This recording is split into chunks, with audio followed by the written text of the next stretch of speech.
Good evening, everybody. Can you all hear me? Yeah, because I can't make out with the speakers. So first of all, I would like to thank the entire Design Quest team, everyone from Bixbytes, Coco Grid for such a nice session. The workshop was amazing.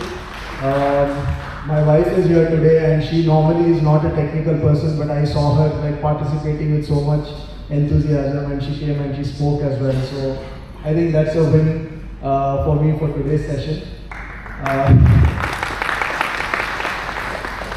So yeah, my name is Steven Miskin, and I'm currently the CTO of Grandworks. It's a company based out of Goa, and I started my journey with two people who are now with me in this company. 12 years ago, I started off as a mobile app developer, and from there, for 8 years, I transitioned into a staff software developer. So my background is development, but then I'll bring it back into design with my session, don't worry. But yeah, so in the last 4 years, I switched from development to management. I was an engineering manager for 3 years, and now recently I assumed this role. So this session is going to be primarily on the balance between design and development, and how things can go wrong easily and how you can correct it as well, right? Just a little bit about Grandworks. So we are a design first agency, web and mobile app development agency based out of Goa. We build a lot of applications for our clients across the world, but we also build some products. You can check out Tidy Image, which is our latest designer and developer productivity tool for macOS, which is basically a very fun image compressor that everybody can use. Mobile app developers can use it for those irritating screenshots that you have to put it in Play Store. Designers can use it for making different sizes, different formats, and etc. So check that out. Coming to the topic today, right? So how did we arrive at this topic, and why I decided to do this? So it goes back to last year's Design Quest, where I was like you guys, I was here as a participant or a member. And during the panel discussion, there was a Q&A session, and I asked a very intriguing question. And the panelists gave me some answers, but I was not very happy with it because I knew that there was more to it. And this time around, when there was an option to apply for a speaker, I thought, why not pick that topic? And it was very rightly suggested by the team from Coco Grid as well. And I thought, let's do that, right? So to start off this topic today, I want to tell you a small story of how I got this perspective, or how did I find this problem and how did we solve it, right? So it goes back to a unique experience that I had in my previous organization, where I happened to be the engineering manager for the entire engineering team across all functions. So that is front-end, back-end, DevOps, mobile, QA, and also design. So the way that the organization was structured, they didn't have the right person to lead the design team, and so they just attached the design team to the engineering team. And that's how I got this unique opportunity to see from both perspectives, from design perspective as well as development, and I was the manager for both. So both the teams used to come to me with their problems, and it was one person solving both the problems, right? So what did I identify from this? So the traditional product building life cycle or app development life cycle goes something like this, right? So you'll have like a solution team that will gather the requirement. Then you'll have a designer or a design team that will sit with the solution team, take all their requirements in the form of user stories or design maps, and then they will convert that into a wireframe, and then from wireframe they might go to Sketch, and then finally they would build the design, they'll do a prototype, get it approved by the customer, then they would build out the entire design, and then that design is handed off to the development team to build. That's usually how it goes. Most organizations, that's how it works. And what we identified in that process, so our organization was following that process. What we identified was that when the development team started working on these designs, we started seeing that there were many times there were like missing flows. Development team would come and say, hey, in this KYC journey, one screen is missing. Like when the KYC is completed, there is no screen that tells us if the status is in pending state, right? There's only success or failure, but there's no pending state. One example to give you. Impossible components. So the designer would have layered a lot of components within one flow, and that also would become very difficult for the developer. Maybe the solution team who was estimating for that particular journey might have not considered this complex design, and they must have estimated 10 hours, but for that particular design the developer would take 20 hours. So that's like a bleed that happens over there and leads to unrealistic timelines and not meeting timelines, right? So we saw this happening and we were like, what is the root cause of this, right? We tried to drill down to the root cause, right? And whenever we went, people would point fingers and say, oh no, the design was not good, or the design was complex, that's why I couldn't develop. Or the design team would say, no, the design is good, the developer is not competent enough to build that design, right? And we reflected and said that no, it's not really that the design was bad, nor it was that the development was bad, but it was the whole process of handing off the design to the development team and then completely cutting off from it, right? So we generally look at it like the design team will look at designing a product until the point of design completion or ready for dev. After that, the design team will never care for it. And same way, the development team also will only wait for the design to come, but will never get involved in the entire design process, right? So this always, it goes back to Dean's conversation if you all were listening. He said designer and developers always quarrel and always fight. This is the reason, because you have this handoff that happens, this step where, my job is done, now it's your turn, right? So that's usually what happens, and that creates gap. And it affects a lot of things, right? It affects timelines, it affects relationships. People leave companies because of this, right? A lot of problems happen because of this. So once I identified this problem, I said let's try to solve it, right? So how did we solve it? So the first thing that we did was we took out the whole handoff. We decided to remove the handoff process, and we said let's just make it purely about collaboration, because at the end of the day, building an application or a software requires a cross-functional team. You need different people from all functions to come together and build the whole application, right? So we decided to put them all together, right? So the first step that we did was team composition. So what we did for team composition was we removed design team, we removed front-end team, we removed back-end team, we removed all these functional teams, and we built one cross-functional pod.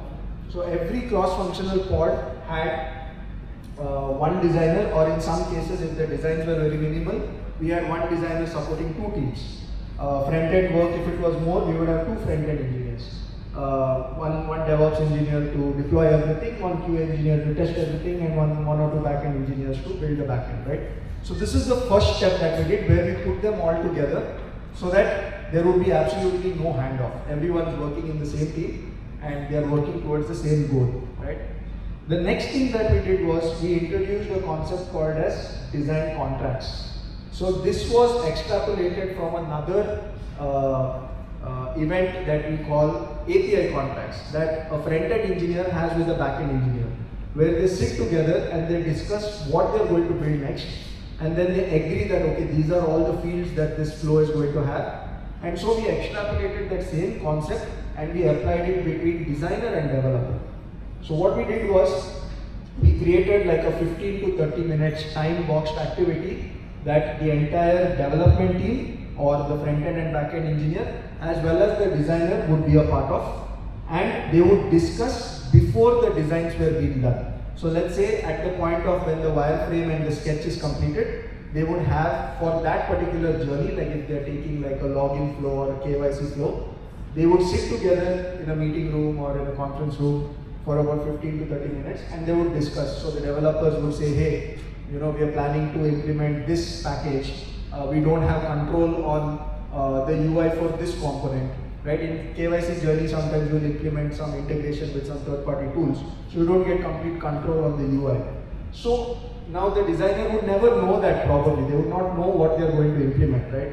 And they would design the entire KYC journey, but during development, they can't achieve it. because the integration itself doesn't allow that.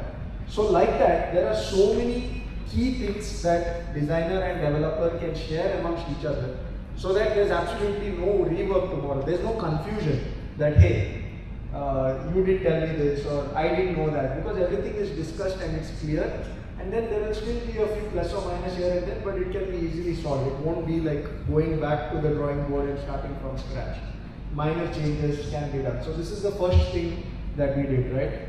The next thing that we did, I think, which all designers follow, but I think 2 years ago when we implemented this, people were not really creating variables, design tokens. There was no concept of reusable components at all in Figma. They would just click an element, copy, paste it in the next screen, and rinse and repeat, right?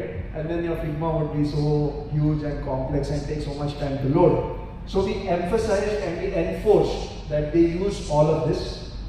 And in addition to this, we brought in a concept called continuous design. So continuous design, how many people know what continuous design here is? Anybody? Okay, so it's really, yeah, you know? Yeah, okay, so you know where this is going, right? So what we did was we implemented continuous design, where our Figma would be connected to the Git repository of the front-end project, right? And every single component, as long as it was created using these structures, it would get converted into HTML, CSS code and get committed directly into the front-end repository.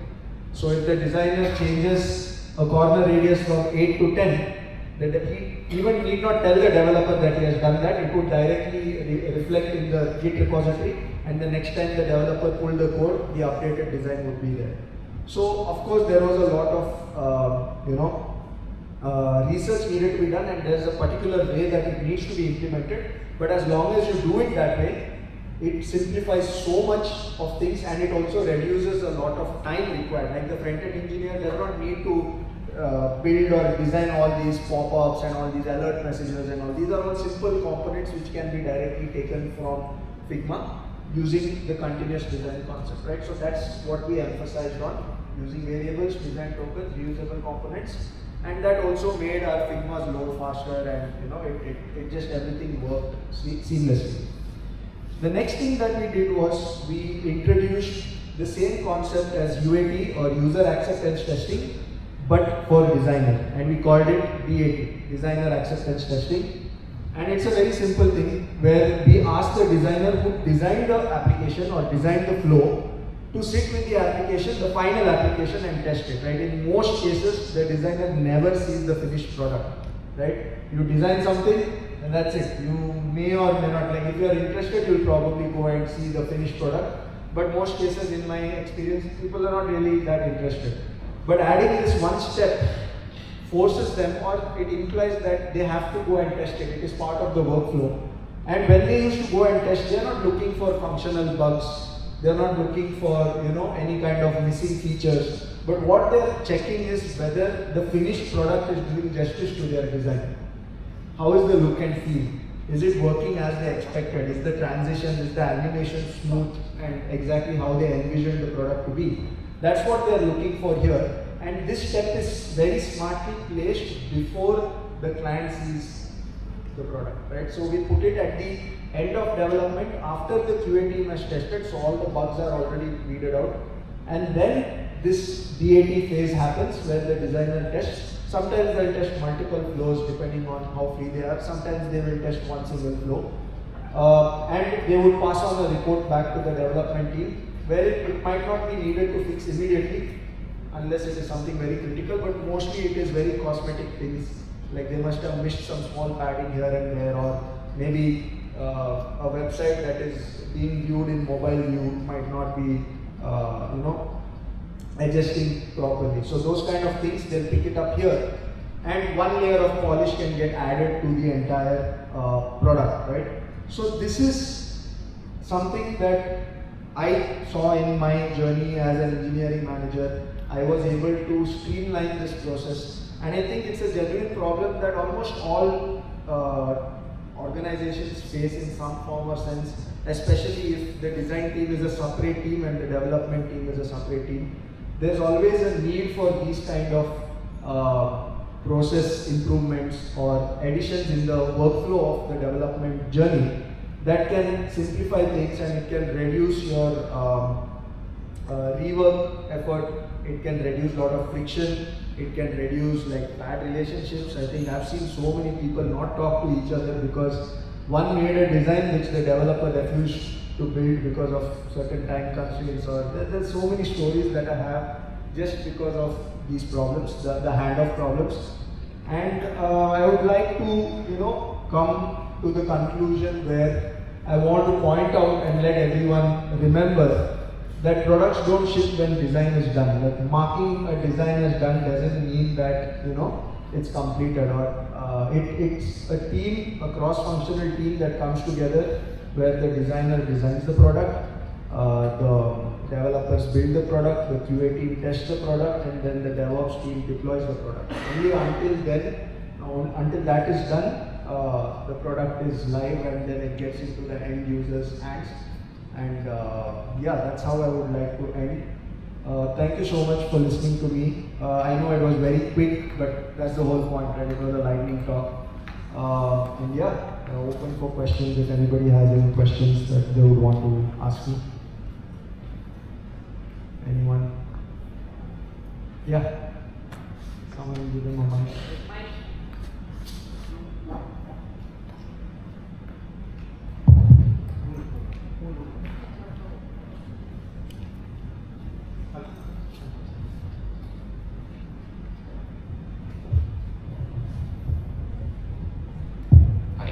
Hi, this is Kishore. Yeah. This is a great session, first of all. Thank you. I think my question is around, the current state of how we have emerging tools in age of AI. So Right. we see roles merging, we see lines Very true, yeah. disappearing, right? Yeah. So, do you think the handoff process has changed now that we have Figma Make and other make kits where we connect components and the developers could easily reuse the front-end code? Right. So do you think that handoff game will change going forward? Good question, but I think in the real world, a designer will never develop, and even the vice versa is not true. Like a designer would never get into the development. Like you spoke about the lines blurring for roles, right? That only happens like front end and back end might merge together. Something like that will happen. So this still will be applicable. The handoff will still exist depending on how the company has created their teams. So if there is a team wherein, like, see for example, bigger MNCs, right? What they do is they'll have one entire floor for design, one entire floor for development, one entire floor for QA. And the work gets passed on to Jira or any kind of ticketing tool, and they don't even talk to each other. And that in those kind of companies, there might be bandwidth to absorb that bleed that happens because of the the handoff, right? But in smaller companies, when I say small, like maybe up to 500 employees, this is a great way to look at things because splitting the teams based on the project or based on how they do it. I think so. I think no matter what AI tool you use, however you do it, this still will be a problem if the team construct is such a way that creates the handoff. So I hope. Sure. Thank you. Any other questions?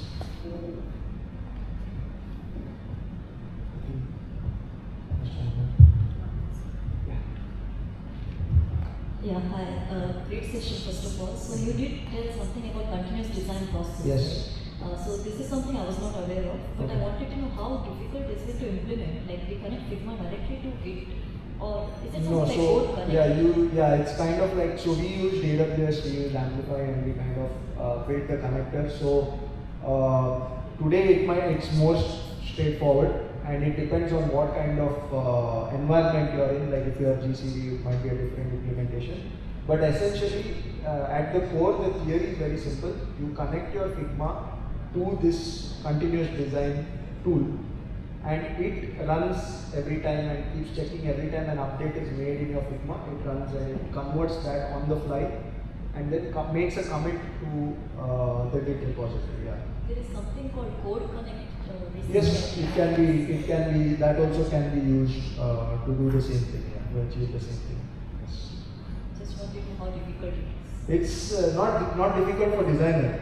For designer, the difficult part is using variables and design tokens and just doing their part with the best practice. But the development team, mostly the DevOps team, need to set this up once, and then it just works after that. Yeah. Thank you. Okay, thank you so much.